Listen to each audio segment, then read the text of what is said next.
Yun, nakahanap ako ng ng spot dito na pwedeng tumigil sa gilid ng Tagaytay, mga kalakbay. Yun nakita ko yun yung taal diba? Ayun yung taal. Yun so tara, try kong lumabas ng sasakyan. Sa gilid naman ako nakaw lang kasi talaga dito, mga kalakbay.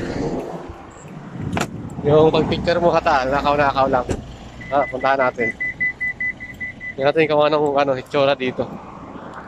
Ayun. Ayun siya Yun yun. Ayan. Medyo kalbo siya ngayon, mga kalakbay Sumabog ba to ngayong buwan? Yung Bulkan Taal? Kasi yung main crater niya walang mga damo. So makulimlim na kasi yung panahon ngayon dito, mga kalakbay, kaya ganyan yung kulay. Ganda rito ang bundok diba? So dito ako pumarada sa gilid ng poste May bakas ng mga gulong Gumilid muna ako para makanakaw tayo ng video dito sa sa Taal. Yan, nasa highway ako, diba? Highway akit tayo dito. Yan natin. Ayun. Lang, kalmado pa si Taal ngayon, mga kalakbay. Pero pagkakalam ko nung mga last week, nag-alburuto to Nagalit siguro nung sinisid yan. Nag-alburuto. Ayan Tapos may mga bahay pa dyan diba? Paano kaya pumunta dyan?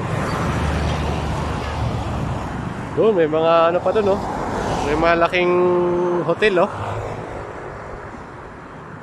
So yan ito yung malaki, yung maliit. Yan yung akala natin yung pinaka-main crater ng bulkan, kasi naka-display sa mga picture ng Bulkan Taal Pero hindi yan. Pero pakakalang crater din yun, mga kalakbay.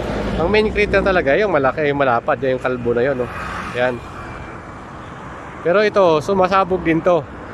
Ang kagandahan lang kasi niyan, nung pagka nandun ka sa Tagaytay proper, Tagaytay City, yun yung makikita mo magandang view, na volcanic view talaga siya. Kasi yung main crater ng Taal kasi parang flat lang na bundok hindi siya volcanic style na pataas. Kaya napapagkama lang, ito yung main crater, yung maliit. Sayang lang medyo mapagi talaga ngayon dito. Kaya hindi masyadong klaro. Ayun, kung gusto nyo magnakaw ng video, gayahin nyo lang ako. Diyan lang kayo pamarada highway yan. Ayan, highway yan.